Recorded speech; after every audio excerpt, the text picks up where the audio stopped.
In a live congressional hearing broadcast across the nation, Jasmine Crockett locked eyes with Nancy Mace after Mace declared that Black Lives Matter was a divisive, violent force tearing America apart. The chamber held its breath, but Crockett didn't take the bait. She waited, and when she finally rose, it wasn't anger she brought. It was the cold clarity of lived injustice, historical betrayal, and a system still steeped in silence. With videos, testimonies, and Mace's own past words turned against her, Crockett didn't just respond. She dismantled a narrative in front of millions. So what did Jasmine say? That broke Mace in front of the entire nation. Stay with us. This is a story worth every second of your time. The hearing was supposed to be routine, another televised roundtable about civil cohesion in post-protest America. But at exactly 11:32 a.m., with every major network streaming live and the C-SPAN ticker quietly crawling beneath the screen, Congresswoman Nancy Mace leaned toward her mic and dropped a political grenade. Black Lives Matter, she said coolly, is a divisive movement, one that's fueled violence and turned Americans against each other. Her words sliced through the room like a scalpel. For half a second, there was nothing. No coughs, no whispers, just dead air. And then the eruption began, not in the chamber, but outside of it. Twitter feeds detonated. Conservative outlets clipped the quote and launched headlines like missiles, Mace speaks truth about BLM. On the other side, rage ignited like dry timber. Hashtags flew. Activist groups reacted within seconds. But in the room, one figure hadn't moved. Camera 3 caught the shot just in time. Tight on Jasmine Crockett. Her eyes didn't flinch, not even a blink. Her right hand gripped the folder in front of her, knuckles tightening as the insult ricocheted in her chest like a bullet she'd seen fired too many times. Her silence was thunderous. Not weak, not frozen, calculating. Her lips were pressed into a line that wasn't fear. It was focus. She didn't look at Mace. She didn't need to. She looked forward, unmoved, the calm eye in the center of a rapidly forming storm. Somewhere beyond the cameras, she could already hear the streets murmuring. Her phone, face down on the table, was lighting up every few seconds. She didn't touch it. She didn't need the world's outrage.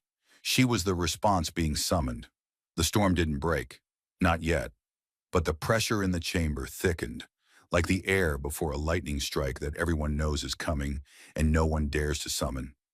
Jasmine slowly lifted her eyes from the center of the table. Her voice, when it came, was low, measured, not the rebuttal everyone expected, but something far more dangerous.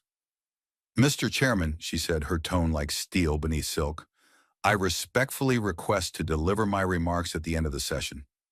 A pause swept through the room, unnatural and extended. The panel froze, caught off guard by the restraint, the control, the sheer calm in her ask.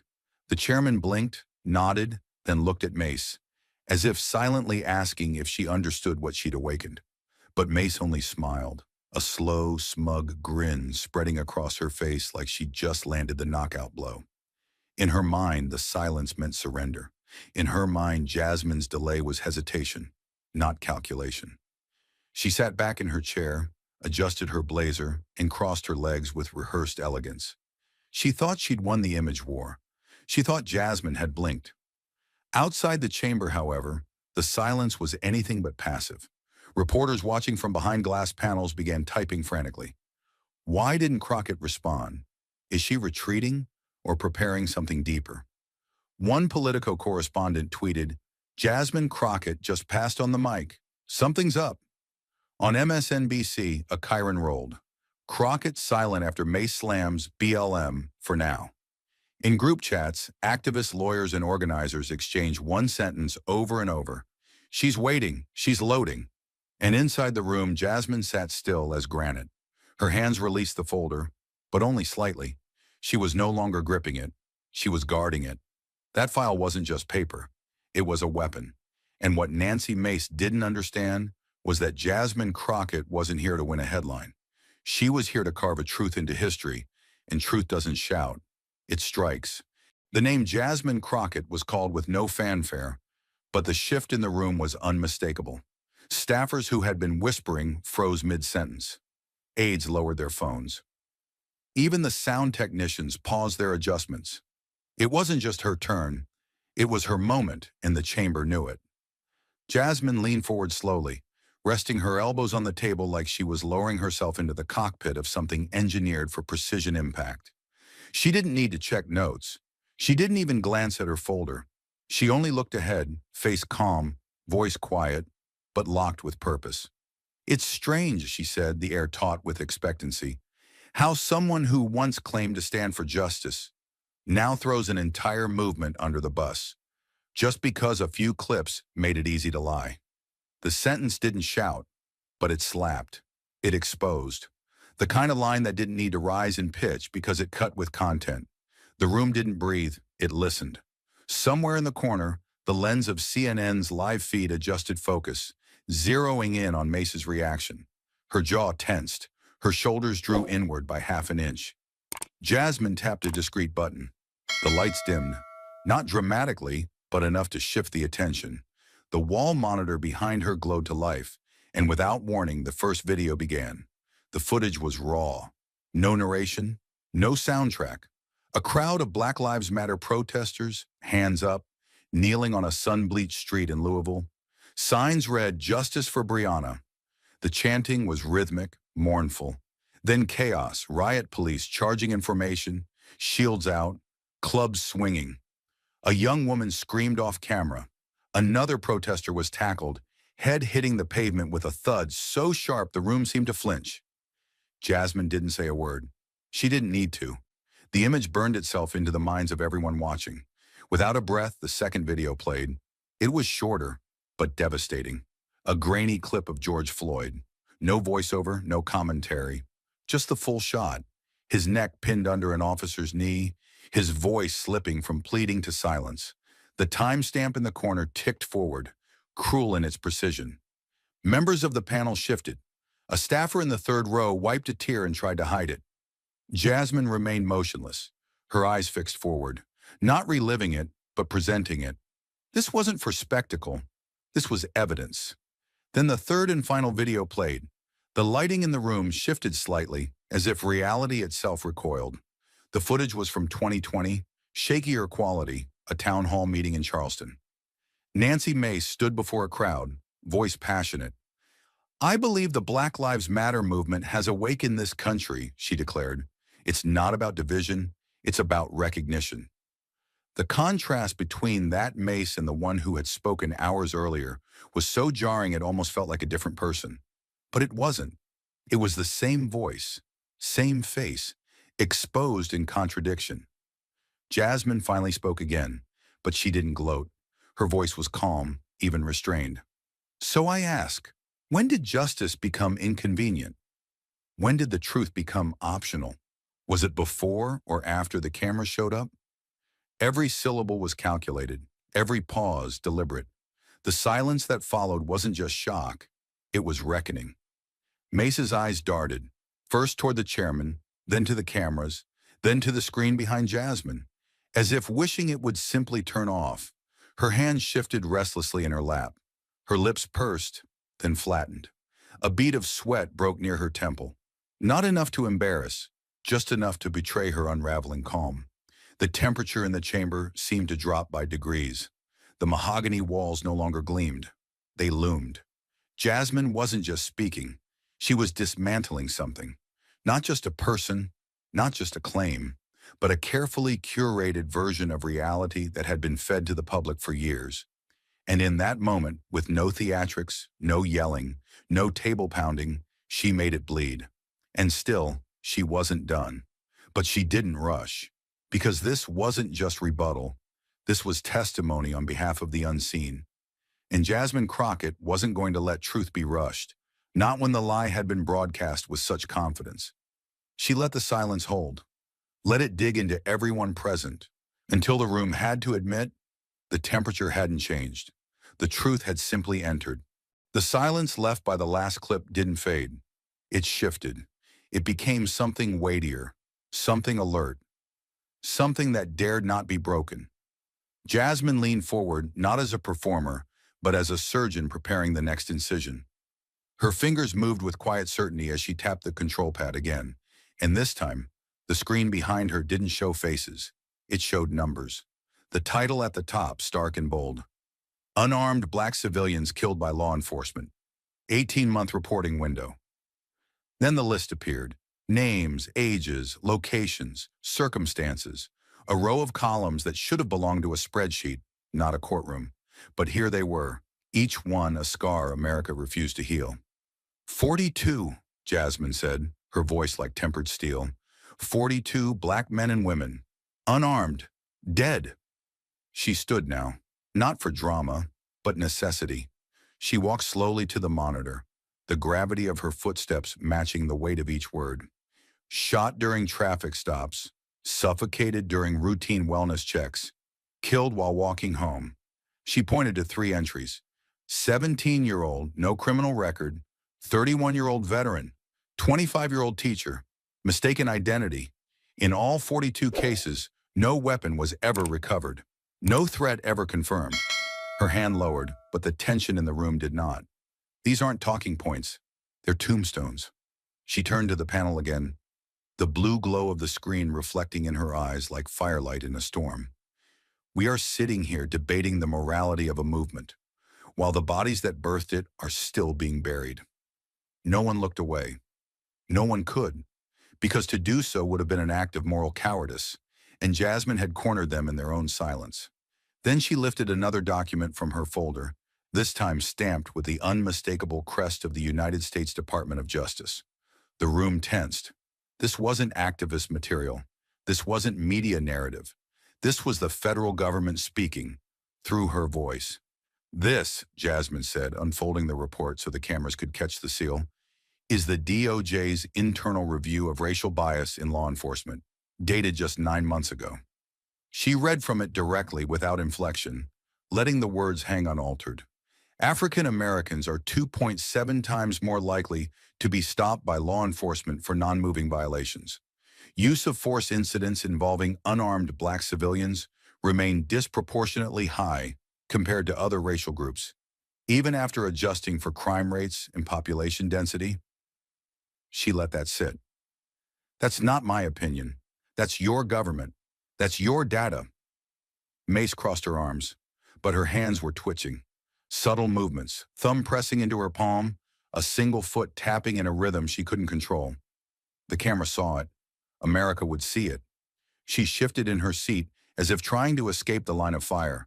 But the truth didn't need to aim. It had already struck. Jasmine wasn't finished. She placed the report down and tapped her tablet once more. A second door in the back of the chamber opened quietly. The sound barely registered until the presence that followed did. A tall black man in a charcoal gray suit entered. No entourage, no flash, just calm, quiet composure. Jasmine didn't look back. She simply said, "This is Terrence Miller. He is a constituent of South Carolina's 1st Congressional District, Charleston." Her eyes cut toward Mace. "Your district, Congresswoman." Terrence stepped to the podium, adjusting the mic not with nervousness, but as someone who'd waited years to be heard.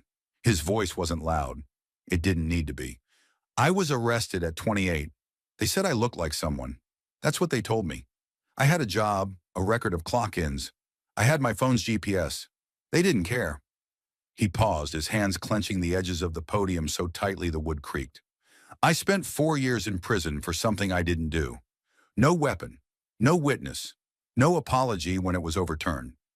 He looked down, not in shame, but because the memory hurt too much to face straight on. When I asked why, they said it was just a mistake. Jasmine stood still beside him, arms folded, not in defiance but in solidarity. She didn't touch him. She didn't need to. Her posture said everything. "I brought him here because the truth you've tried to bury has a pulse." The silence in the room was not empty. It was full. Full of what hadn't been said. Full of what had been ignored. And the cameras, cold, impartial, unforgiving, swung to Nancy Mace. This time, they did not catch a confident smile. They caught a woman unraveling by millimeters. Her shoulders curled inward. Her lips parted, but no words came. Her eyes flicked toward the clock, then to her aide, then back to the table. But there was no script for this. There was no pivot when the person you erased from the narrative walks into the room breathing. There was no recovery when receipts came with scars. Jasmine didn't speak again. She didn't need to. The data had landed. The voice had spoken. The image had been framed. And now the entire country was watching, not just the facts, but the face of someone forced to confront them. The air in the hearing chamber had turned dense, electric, not from theatrics, but from something far more destabilizing, undeniable reality. And Jasmine Crockett wasn't here to offer catharsis. She was here to finish what injustice started and to drag every lie into the light. She stepped toward the screen again, eyes steady, movements slow, as if every gesture had weight. "Let's talk about violence," she said, not as a suggestion, but as a command. Her voice was calm, but carried the stillness of a gun barrel before recoil. A new graphic filled the screen, clean, sharp, irrefutable. At the top, the words, Harvard Law Review, National Protest Behavior Study. She didn't need to dramatize it. The facts spoke for themselves. Over 7,300 Black Lives Matter demonstrations were analyzed, she said, her finger tracing the chart as if underlining a courtroom exhibit. More than 93% were peaceful, not speculative, not estimated, documented. The visual behind her showed it all, a wide bar of calm blue dwarfing a sliver of red. The violence, she continued, eyes sweeping across the committee, was not the rule. It was the exception. Yet somehow public memory has reversed that narrative. She let the words land with the weight they deserved, silent but seismic. No senator dared look away. The myth was dying in real time. Then, without a breath between, she tapped once more and shattered the chamber's remaining composure. The screen jolted to a new image, grainy, unedited footage captured from police body cams and student cell phones.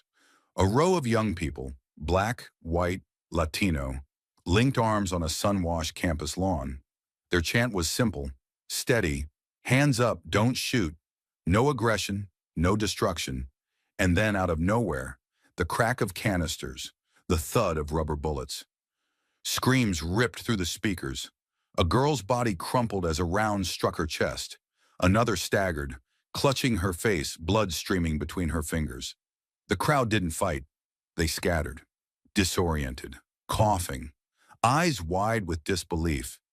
Jasmine let the footage play longer than what was comfortable, longer than what media would ever broadcast, long enough for the room to sit with what really happened, without spin, without cuts, without anchors narrating away the cruelty. And then she turned, slowly, deliberately, to face the dais again. Her voice was almost a whisper, but it carved like a blade. "So I asked this body, since we are so quick to label entire movements as violent." Her eyes locked on Mace now, not as a peer, but as an accuser who had just presented the murder weapon. Who brought the riot gear to student protests? Who armed themselves to silence children with linked arms? Her pause wasn't hesitation, it was strategy. Let the question ferment.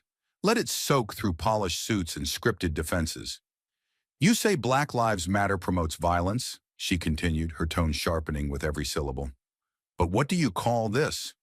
Law enforcement assaulting students with rubber bullets? Tactical squads treating peace like war?" Her hand swept toward the screen. "Tell me, what part of that is justice? What part of that is order?" Across the table, Nancy Mace stirred. Her face, once composed, was flushed crimson, creeping up her jawline like a rising tide of regret. Her breathing quickened. Her fingers clenched beneath the desk. And then, desperation. She reached for the microphone, her mouth already opening, some reflexive rebuttal forming in her throat. But before a sound escaped, the chairman raised his hand, firm and final. "Congresswoman Crockett has the floor." 6 words that landed like a closing iron gate. The room locked back into silence. Mace's hand froze in the air before retreating awkwardly, exposed and unsteady. Her face contorted, not just in frustration, but in dawning fear. Because this wasn't political banter anymore. This was a reckoning, and she was losing control of the story. The lights caught the sweat on her temple. The camera caught everything else. And Jasmine, she didn't move. She didn't gloat. She just stood beneath the truth she had summoned and let it burn through the room like sunlight through fog. The echo of Jasmine's question about police violence still lingered in the air, like a wound freshly opened, too raw to speak over, too real to dismiss. But Jasmine Crockett hadn't come to simply wound. She came to unmask. With deliberate calm, she turned again toward the digital console and pressed a final button. This time, the chamber lights didn't dim. The screen didn't explode. It quietly came alive with the unmistakable grain and color palette of a 4-year-old C-SPAN town hall. The voice that emerged was younger, but recognizable. It was Nancy Mace, before the national spotlight had hardened her edges, before the donors, before the Fox News hits, before the pivot. The video showed her standing at a wooden podium in Charleston, hands folded, eyes filled with practiced sincerity. "Black Lives Matter," she said into the microphone, "is a legitimate cry for help from communities we failed to hear." The crowd applauded. Mace nodded, placing her hand on her heart. "This isn't about politics," she continued. "It's about listening to pain and recognizing that our system hasn't worked for everyone equally." And then the clip ended, cut with precision, no voiceover, no dramatic sting, just silence and the live reflection of the woman who had once said it, now seated in the same room, having called BLM a divisive force hours earlier. Jasmine didn't look at the screen. She looked straight at Nancy Mace. And with a voice low but unmistakably sharpened by betrayal, she asked the question that detonated through the room. "So what happened, Congresswoman?" She stepped forward, not physically but in presence. "What changed between that podium and this one?" she continued, each word a scalpel. "Was it you, or was it the people who cut the checks?" The phrasing was surgical. The delivery, controlled detonation. She didn't need to accuse. She simply invited the room to consider the cost of silence, the price of ambition. "Because from where I'm standing," she added, her voice a shade colder, "it looks like you heard their cry until someone told you it wasn't profitable to listen anymore." The room froze, not in confusion, but in dread. Every chair leaned back just slightly, as if trying to escape the blast radius of a question that couldn't be deflected, only endured. The stenographer's keys stopped clicking. A cough from the back of the chamber was stifled before it finished. No one moved, no one whispered. Even the usual buzz of media personnel had gone dead. It was the kind of silence that only follows truth, uncomfortable, undeniable, and irreversible. Nancy Mace's posture shifted, just barely. Her eyes flicked toward the exit. Her lips parted, as if some defense were forming, but it never left her throat. She reached for her water but didn't drink. A blush crept across her cheeks. Not embarrassment, but exposure. Cameras slowly zoomed in, capturing every micro-expression like forensic evidence. The moment didn't need commentary. It was commentary. A woman who once called for justice now sat, unable to defend why she'd abandoned it. And Jasmine? She didn't move. She didn't push. She let the silence stretch, as if daring Mace, or the room itself, to reclaim what had just been stripped away. Because in that moment, no one could rescue her. Not her donors, not her staff, not even her own past words. They were playing on loop now, in the minds of every person watching, on screens across the country, and in the mirror Mace could no longer avoid. The chamber was still in the grip of a silence so taut it felt like it might shatter. And Jasmine Crockett, standing firm, unshaken, was not about to let the moment dissipate. She reached down calmly like someone who'd done this 100 times in war rooms and depositions, and lifted a thick file from her folder. The edges were marked with sticky tabs, yellow, red, black, like flags planted on buried landmines. She placed the file on the desk with a quiet thud, flipped it open, and spoke with a kind of cold precision that made every head in the room turn. "Let's talk about influence," she said, the words slow and measured. "Not the influence of movements, but of money. Because while slogans shift, dollars never lie." Behind her, the monitor lit up, not with drama, but with data so dense and damning it didn't need dramatics. A donor map appeared, arrows stretching from PACs, foundations, and private entities, all converging on a single name glowing at the center in digital red: Nancy Mace for Congress. Jasmine didn't flinch. "This campaign," she began, her voice clipped and clear, "has accepted over $240,000 in contributions from groups that have publicly opposed Black Lives Matter, endorsed All Lives Matter rhetoric, and financially supported media efforts to undermine racial justice advocacy." Her finger pointed to one name: Liberty First Action Committee. This group spent over $500,000 funding misinformation ads targeting BLM protests as domestic terror. That same year, they gave $32,000 to Congresswoman Mace. A low rustle passed through the rows of observers. Jasmine let it settle, then twisted the knife. "But perhaps most disturbing," she said, advancing to the next page of the dossier, "is this organization, Law and Order Unity PAC." The name appeared on screen, sterile and unthreatening, until the subtext hit. "This PAC has a documented history of shielding departments under federal investigation for systemic misconduct. They lobbied to delay civil rights probes. They funded campaigns that painted police accountability as a threat to national stability. And yet," Jasmine paused, flipping to a highlighted record, "they funneled $15,500 into Congresswoman Mace's 2022 re-election war chest, just weeks before she made her now famous statement denouncing BLM as divisive." The temperature in the room collapsed. It wasn't shock, it was constriction, like the collective realization of something darker settling on the shoulders of everyone present. The journalists stopped typing. The aides stopped whispering. Even the security guards by the door shifted uncomfortably, sensing the gravity shift in real time. And Mace? She sat motionless. No pen in hand, no notes, no fallback expression of authority. Her lips parted for a second, then closed again. She blinked rapidly, and for the first time since the hearing began, her body language betrayed something unspinnable: panic. Jasmine remained standing. She didn't raise her voice. She lowered it, leaned slightly forward, gaze cutting through the fog of silence. "You can say BLM is dangerous," she said. "You can call it divisive. But when you do, the American people deserve to know. Are you speaking from conviction or from commission?" She held up the record one last time, not like a weapon, but like an affidavit, a mirror. Because when your donors are the ones financing the narrative that demonizes peaceful protesters and silences systemic truth, then your outrage is not moral, it's contractual. The silence that followed wasn't empty, it was heavy. The kind of silence that falls when a system is caught watching itself in real time and doesn't like what it sees. No one moved. No one even dared shift in their seat. Because in that moment, Jasmine Crockett wasn't just cross-examining a congresswoman. She was peeling back the thin layer of civility that protected power and exposing what was festering beneath.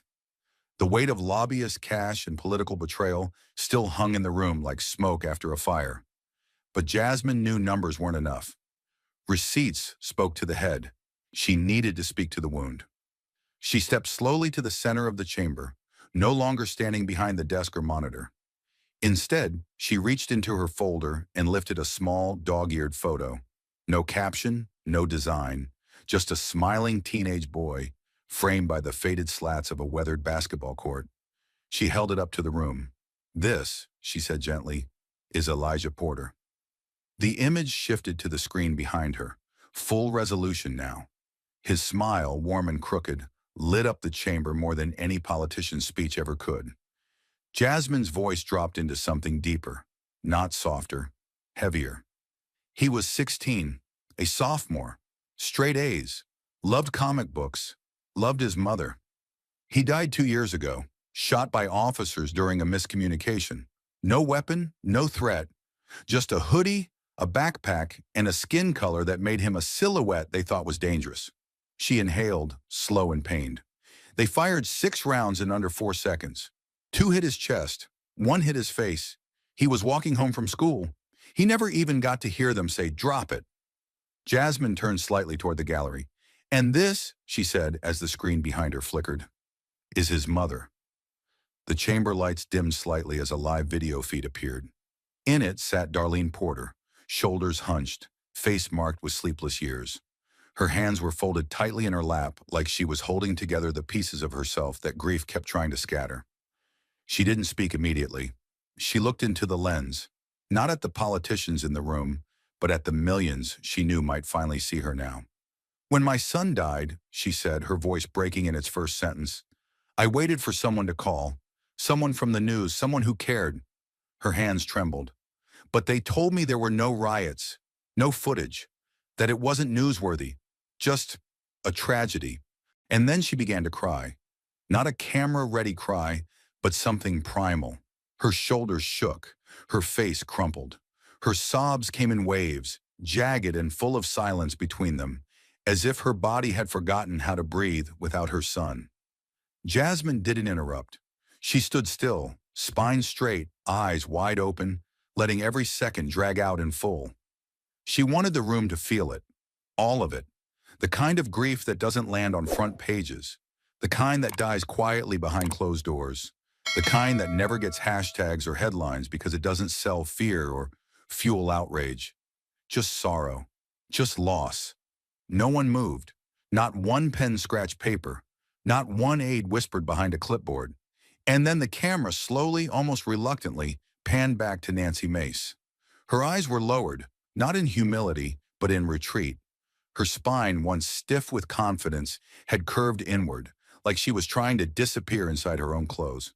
Her hands were no longer steady, her lips pressed so tightly together that the color drained from them. And though the screen beside her still displayed Darlene's face, eyes swollen, mouth still open in mourning, Mace refused to look. She stared at the table, not blinking, not speaking, not breathing. Because there are some truths so devastating, so pure, that even the architects of deflection can't survive their weight. And in that moment, beneath the image of a weeping mother and the ghost of her forgotten son, Nancy Mace met a silence no slogan could rescue her from. The stillness after the mother's testimony was not peace. It was pressure, compressed, silent, waiting to break. Jasmine Crockett, calm as ever, moved with the precision of someone holding a scalpel, not a microphone. She reached for a final file, thin, understated, but coiled like a live wire. With a subtle motion, she tapped her tablet. The microphones across the room gave a soft click, as if adjusting themselves. And then a voice emerged. Not Jasmine's, not the chairman's, but one instantly recognizable. It was Nancy Mace, her tone informal, off-script, and completely unaware she'd ever be heard outside the shadows. I'm just saying, came the words, grainy but unbroken. Supporting BLM right now is political suicide. It's not worth the mess. Let someone else be the hero. A beat of stunned silence followed, and then the room erupted. Chairs shifted sharply, eyes widened. Reporters bolted upright like triggered alarms. Staffers stared at one another, with expressions that couldn't decide between shock and dread. Mace froze. The color drained from her face, as if truth had pulled the blood straight from her veins. That's not mine, she stammered, but the voice kept playing, growing even more damning. The base doesn't want to hear about systemic anything. Stick to inflation. They'll forget the protest by November. Jasmine said nothing. She didn't interrupt. She let the recording wash over the room like a confession whispered in a dark hallway. Finally dragged into the floodlights. Mace's panic metastasized. She glanced frantically at her aide, who looked just as stunned. Her mouth opened again. This is being taken out of context. But the tremble in her voice betrayed something deeper. She recognized the trap, and she knew she'd already walked into it. The audio stopped. Jasmine leaned forward. No theatrics, no grin, no smugness, just gravity. Her voice came low and scalpel sharp. Thank you for finally being honest, even if only behind closed doors. The words were a blade, but they didn't scream. They cut. They didn't accuse. They confirmed. Mace flinched, not from volume, but from exposure. Because nothing is more devastating than having your mask peeled off by your own mouth. No opposition talking point, no edited footage, no media hit piece. Just the truth, unscripted, and broadcast to a nation now watching not a leader, but a calculation gone wrong. There were no rebuttals, no applause, just that awful, cinematic stillness, the kind that settles in after something final has happened. Not because someone won, but because someone had finally been revealed. The chamber may have fallen silent, but beyond its walls, the political aftershocks began detonating in real time. And Jasmine Crockett's calm delivery of truth was about to become the storm America couldn't scroll past. The hearing had barely concluded when the nation's news cycle ignited like dry brush, meeting flame. Within 20 minutes, CNN broke in with a bold, all-caps Chiron, Mace caught in hot moment, Blum's stance called a political liability. Seconds later, MSNBC aired the full leaked clip alongside a still image of Mace, head bowed, visibly unraveling as Jasmine Crockett's words echoed behind her. But it was the Washington Post that delivered the fatal blow with their 5 p.m. headline. Rep. Nancy Mace accused of hypocrisy. Crockett presents damning audio, exposes donor ties. The words weren't inflammatory, they were surgical, because the world wasn't guessing anymore. It was watching, and what it saw wasn't just contradiction, it was collapse. Clips of Jasmine's unflinching line, "Thank you for finally being honest, even if only behind closed doors," exploded across every platform with the force of a cultural moment. On TikTok, creators stitched the footage into explainers, splicing in the DOJ reports and BLM protest footage Jasmine had presented earlier. On Instagram, her calm stare as Mace scrambled was reposted tens of thousands of times within the first hour. On Twitter, now X, one repost of the moment hit 3.1 million views in under 2 hours. The quote, clipped down to 6 words, "Was it you or your donors?" was already being printed on protest signs. Jasmine hadn't shouted, she hadn't grandstanded, but somehow she had detonated a reckoning with the steadiness of a surgeon and the emotional precision of a funeral eulogy. Her restraint was the revolution, and in the Republican caucus, panic began to seep like blood into white linen. That afternoon's scheduled press briefing, originally slated to include 6 Republican House members in a joint defense of Mace, began to unravel in whispers. First came the subtle cancellations. Representative, Keegan won't be able to attend due to scheduling. Then another. Then another. By the time the press arrived, only 2 lawmakers stood beside Mace, visibly stiff, their eyes darting toward the podium as if afraid of what might be played next. One of them refused to take questions altogether. The other gave a statement so vague it might as well have been written for a weather report. "We respect all our members. We continue to listen and learn." No conviction. No echo of Mace's earlier bravado. The room could smell it. Retreat. Reporters pushed forward. "Do you still stand by Congresswoman Mace's statement about Black Lives Matter?" one asked. A long pause. A flicker of discomfort. I think the Congresswoman's record speaks for itself," one aide muttered, eyes avoiding contact. Outside, protesters were already gathering. Not thousands, but hundreds. Enough to flood the sidewalks with placards that read, "Not just a movement, our lives." Some of the signs carried Jasmine's face next to a single word, receipts. The moment was no longer confined to a hearing room. It was breathing in the streets. Cable networks looped the confrontation like a courtroom drama gone viral. Political analysts were quick to weigh in. On CNN's evening panel, one strategist said flatly, "This was the clearest example of political authenticity overwhelming calculation I've seen in years." On Fox News, the tone was panic-drenched spin. "This is a setup. Who recorded Mace? This is entrapment." But even there, the hosts struggled to find traction, because the audio hadn't just caught a soundbite. It had revealed the strategy, the transactional rot beneath the statements that pretended to be moral positions, and viewers, across the spectrum, felt it. Back in Washington, Jasmine Crockett walked out of the Capitol that evening to a storm of microphones, but said nothing. No prepared statement, no tweet storm. Just a nod and a single sentence to a reporter near the front. "Truth doesn't need an encore." It echoed louder than most campaign speeches. Inside her office, her staff watched as the clip climbed trending charts.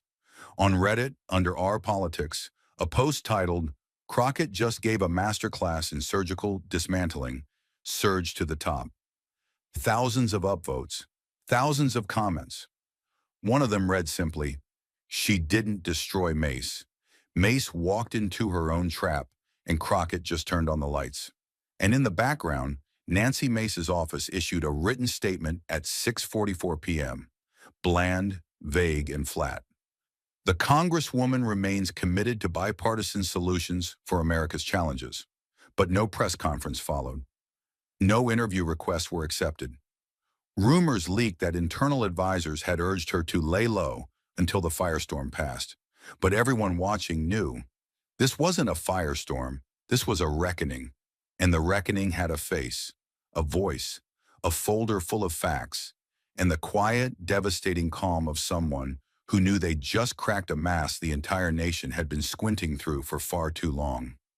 As dust settled over D.C., the Capitol's lights flickered on, illuminating a building that had witnessed centuries of power games. But tonight felt different. It wasn't just a scandal. It wasn't just a win. It was something colder, deeper. Jasmine hadn't screamed. She hadn't begged to be heard. She had simply told the truth and let it do what it always does when delivered without apology. Cut. The headlines had already broken. The damage had spread far beyond the Capitol's walls. But inside that chamber, Jasmine Crockett wasn't done. Because silence, she knew, was never neutral. It was always a weapon. And now it was time to name it. Jasmine stood at the center of the room, every word she had spoken still vibrating beneath the polished mahogany, every truth she'd unveiled still hanging in the oxygen-starved air. Her folder was closed, her voice steady, her presence unshakable. She wasn't performing, she wasn't posturing. She was delivering a final incision, one that would not bleed, but leave a scar on the conscience of everyone who had watched and said nothing. Slowly, she adjusted the microphone before her. The cameras focused. Reporters leaned forward without blinking. Even the stenographer, tapping furiously just minutes before, now paused. Jasmine's eyes swept across the room, not as a challenge, but as a reckoning. And then she spoke. "We keep asking why the country is so divided," she began, her voice low, unwavering. "Why justice feels so far away, why the truth keeps getting trampled by convenience." Her tone was not theatrical, but grave, like she was delivering a eulogy for something that still might be saved. "And maybe the answer," she said, "is simpler than we'd like to admit." She paused, and that pause was filled with something weightier than sound. History, raw and untended. Maybe it's not the protests. Maybe it's not the policies. Maybe it's the silence. The room shifted, a breathless murmur crawling through the gallery like wind before thunder.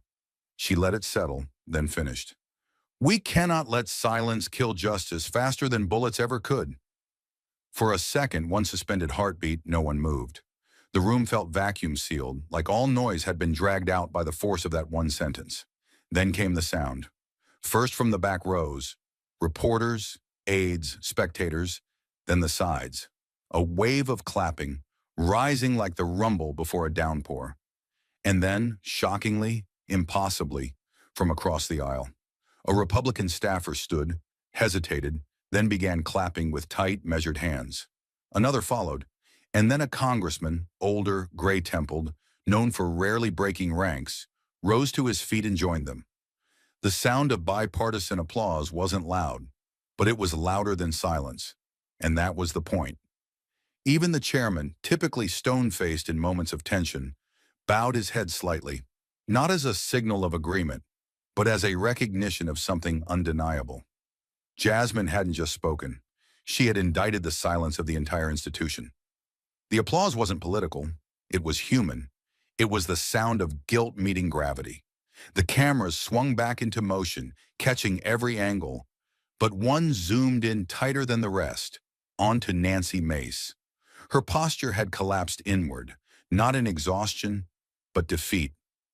Her hands, once gripping the table with the confidence of control, now sat limp in her lap.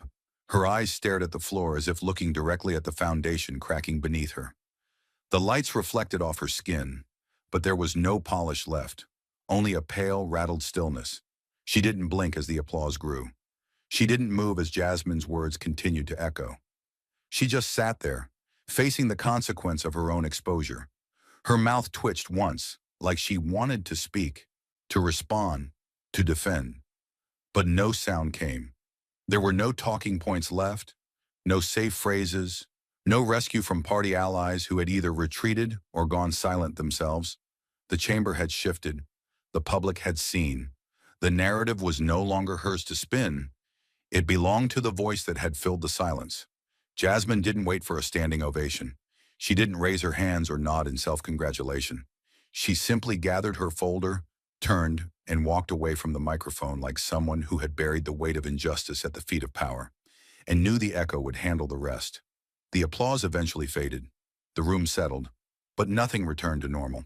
Not the posture of those on the committee, not the temperature of the press, not the rhythm of Mace's breath.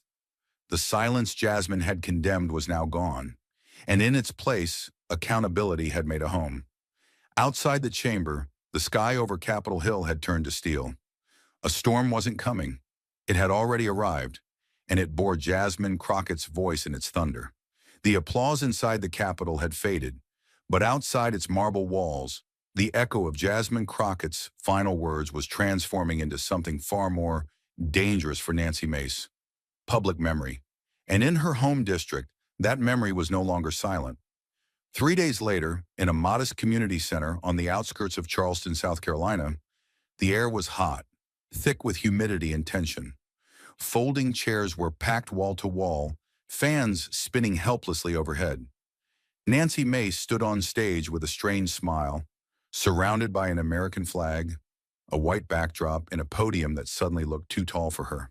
She had expected the usual handshake and photo op town hall. What she got instead was an ambush, not of violence but of facts, rage, and betrayal. The first question came from a local pastor, eyes blazing, voice unwavering. "Congresswoman, if Black Lives Matter was a cry for help in 2020, why did you call it a threat in 2024? Gas rippled through the crowd. Phones were already out, streaming, recording, archiving every twitch of her face. Mace cleared her throat, tried to smile. "I believe in law and order, Pastor Jenkins, and I also believe in accountability. Sometimes statements get taken out of context." The words died in the air. A woman in the second row stood up, gray-haired, holding a framed photo of her son. "They didn't take your voice out of context," she said. "They recorded it." Applause broke out, sharp and immediate, like a thunderclap inside a pressure chamber. Mace looked down. Her aide passed her a note. She didn't read it. She knew there was no script that could save her now. From there, it spiraled. At a veterans roundtable the following day, a retired Marine confronted her with a stack of receipts, campaign donations from PACs that had actively lobbied against police reform. "You served on armed services, ma'am," he said, voice steady but lethal. "You know what it means to take an oath. So tell me, when you accepted that money, who were you really serving?" Mace tried to pivot, tried to shift to small business policy, but the crowd wasn't interested in bullet points. They wanted blood. She was no longer their representative. She was a symbol of everything they'd been told was complicated, but now saw clearly: betrayal wearing pearls and a party badge. The fury didn't stay confined to public meetings. It spilled into Charleston's streets. On the steps of City Hall, under gray skies and a looming camera crew from NPR, local organizers launched the Not in Our Name coalition, a grassroots resistance campaign aimed specifically at unseating Mace. Flyers appeared overnight, posted on telephone poles and car windshields. She turned her back when it mattered most. Black and white posters showed a split image. One side was Mace at the 2020 rally, quoting BLM. The other, a still frame of her during the leaked audio playback, shoulders sunken, eyes hollow. The headline above read, "Which Mace will you elect?" It was simple, devastating, viral. Churches joined in. Community organizers who once stood on the fence now held meetings in basements and barbershops, coordinating call banks and voter outreach. Local activists canvassed neighborhoods with portable speakers playing audio clips from the hearing. One car drove slowly through downtown Charleston with a billboard strapped to its roof and Crockett's voice blasting from the windows. "We cannot let silence kill justice faster than bullets ever could." It wasn't a slogan. It was a charge. Inside Mace's district office, the phones rang nonstop. The staff, young, polished, exhausted, cycled through scripted responses, but the calls didn't slow. Some were angry, some were tearful, but all of them ended the same way. We heard her, we heard you, and we're not forgetting. Mace attempted to recalibrate. She tweeted a statement about restoring unity, attached with a smiling photo at a food pantry, but the comments flooded in within seconds. Unity with who? Your donors or the mothers you ignored? Sit this one out, Nancy. Even her verified allies offered no defense. No shares, no support. Just silence, the very thing Jasmine had weaponized against her. The local press wasn't kind. The Charleston Gazette ran a full-page editorial titled, "When Politicians Say the Quiet Part Out Loud." It dissected the hypocrisy not as a gaffe, but as a worldview. Mace didn't stumble, the op-ed read. She revealed herself, and voters have the receipts. Across town, a group of students at the College of Charleston staged a walkout during a Mace-sponsored civic panel. One student held a sign with a single phrase, "We don't need spin, we need truth." A camera caught Mace's reaction, tight-lipped, eyes distant, a viral clip once again. In the days that followed, more civic groups joined the movement. The local NAACP chapter called for a formal censure.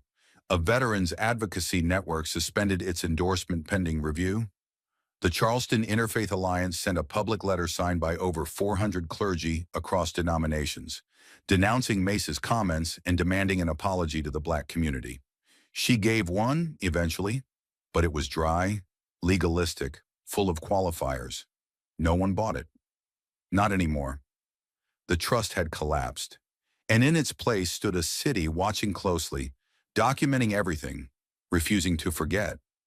And through it all, Jasmine Crockett said nothing. She didn't need to. Her words had already burrowed into the soil of South Carolina like seeds, and now they were blooming into rebellion. As Nancy Mace's district ignited in protest and her political foundation cracked beneath her, a different kind of momentum was building around Jasmine Crockett, one not fueled by outrage, but by reverence. America wasn't just watching her anymore. It was inviting her in. The first invitation came 48 hours after the hearing's live stream had crossed 20 million views. It arrived not through a press secretary or pipe, but directly from the dean of Harvard Law. A simple message. "We'd be honored to have you speak. Your voice belongs here." Jasmine didn't respond right away.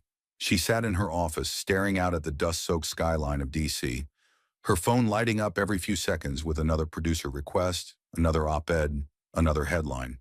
But this was different. This wasn't a booking. It was a recognition, not of celebrity, but of clarity, the kind only truth can produce when it survives scrutiny and walks out of the fire untouched. When she stepped onto the stage at Harvard's Sanders Theater, the applause didn't erupt. It rose, like a tide, slow and swelling, not from spectacle but substance. Professors in press suits stood beside students in hoodies and sneakers, all of them clapping in unison, as if they knew they weren't just witnessing a guest lecture. They were witnessing a response to history.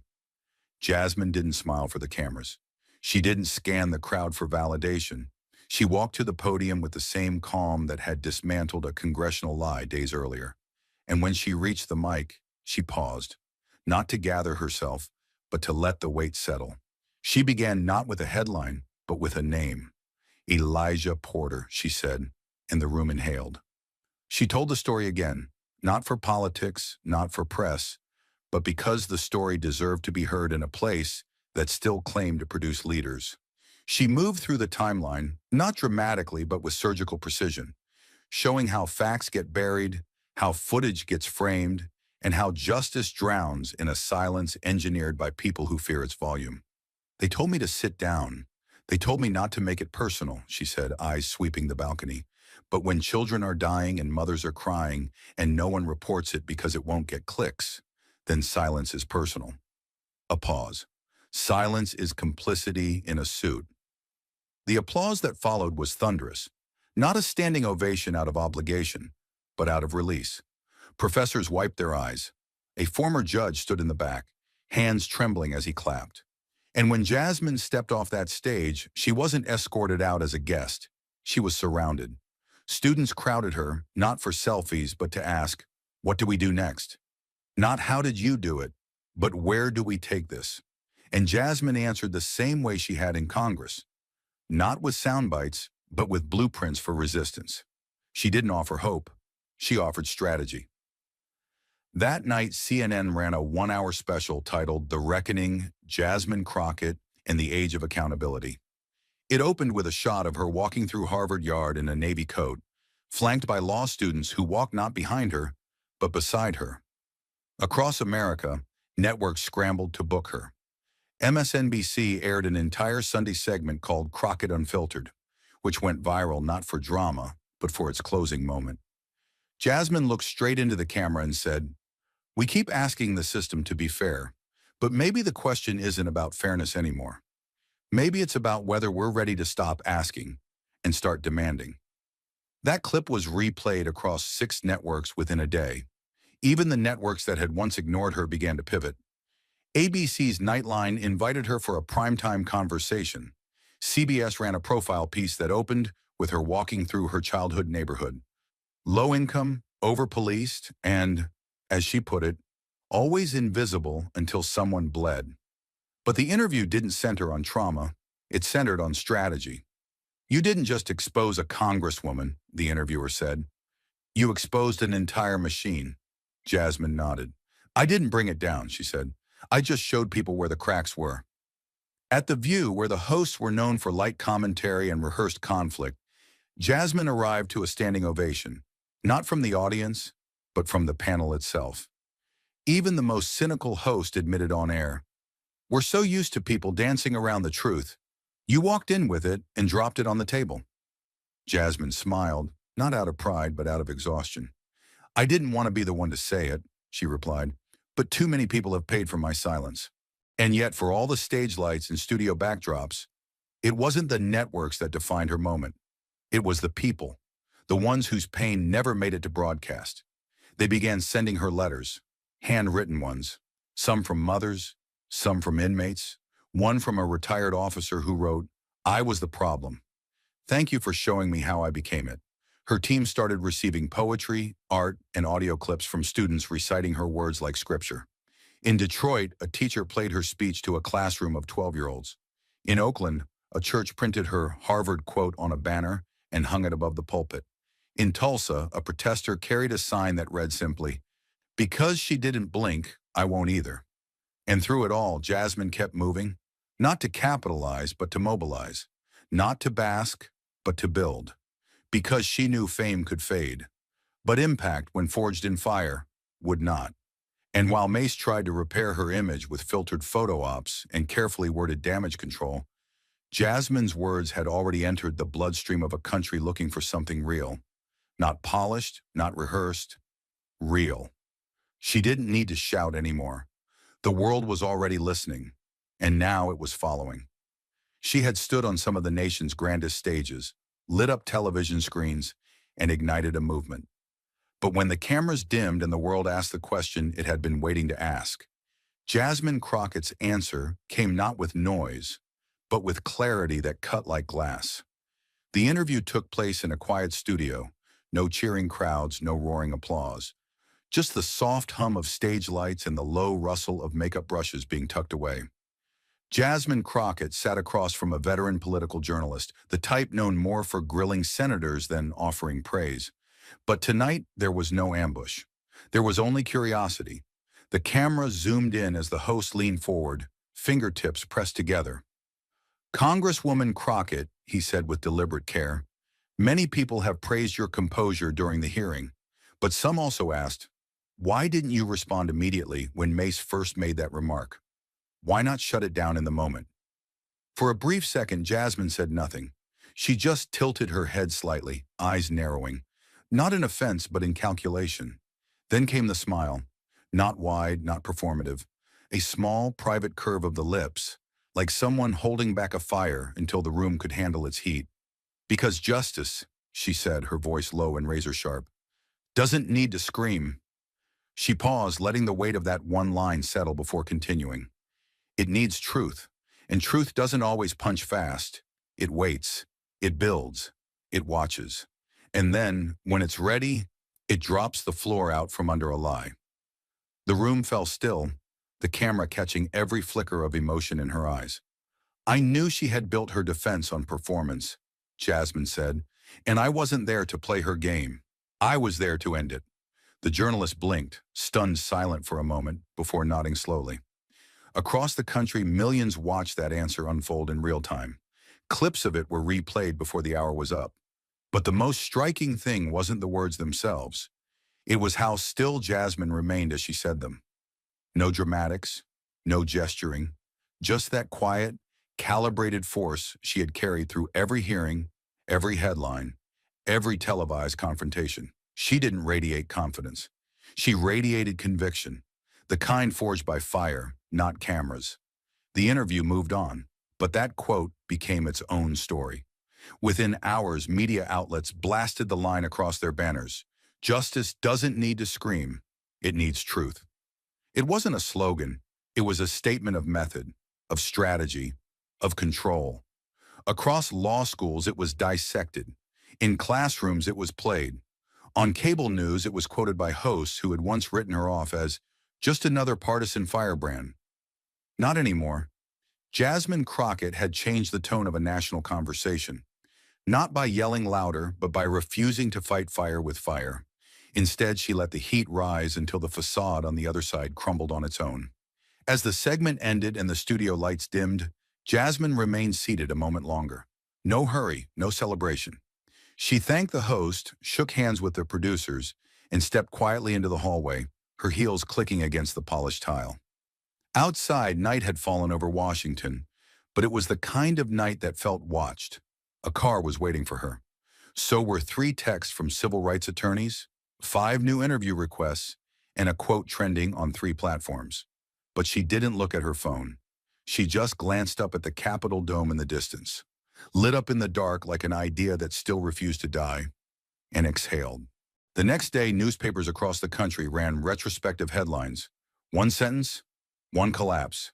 Crockett's calm burns through Mace's theater. Pundits tried to frame it as a viral moment, but that wasn't the truth. What had happened wasn't viral. It was inevitable. For too long, people like Jasmine Crockett had been told to wait, to moderate, to soften their tone. But she hadn't softened. She had sharpened. She hadn't waited for justice. She had become its evidence. And yet the country itself remained divided. The coast leaned in and applauded.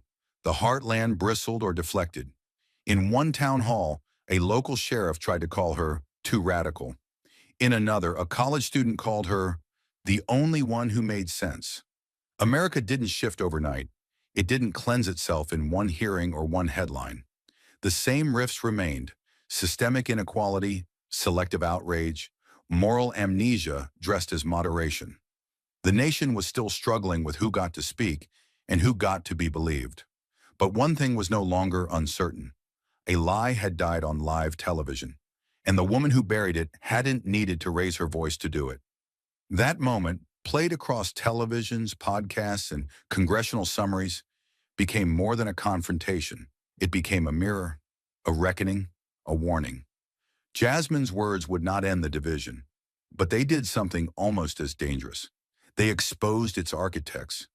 And in a country that had spent decades rewarding volume over value, flash over fact, and spectacle over substance, that was the most revolutionary act of all. In the aftermath of headlines, applause, and exposed hypocrisy, what lingered was not just a political victory, but a lesson carved from the silence Jasmine refused to accept and the truth she dared to say aloud. The story was never just about one confrontation, one quote, or one fallen mask. It was about something far more human and far more dangerous to the systems built on pretending otherwise. Jasmine Crockett didn't win by outshouting her opponent. She won by holding a mirror to a country that had learned to look away from pain unless it was packaged for profit. The lesson wasn't in the triumph. It was in the restraint, in the way she let a grieving mother speak louder than statistics, in how she gave silence a voice that couldn't be muted. Justice, she reminded the nation, does not arrive dressed for television. It arrives trembling, inconvenient, and uninvited. And it takes people willing to risk being underestimated to open the door. In a world addicted to outrage, her calm became rebellion. In a system addicted to denial, her truth became a crack in the armor. And for every child whose name never made a headline, for every mother who was told her loss wasn't newsworthy, Jasmine Crockett didn't just speak, she made the country listen. Thank you for watching until this moment, and for standing with us on this journey for justice. Your support means everything. Like, subscribe, and turn on notifications so you never miss what's next. And we'd love to hear your thoughts.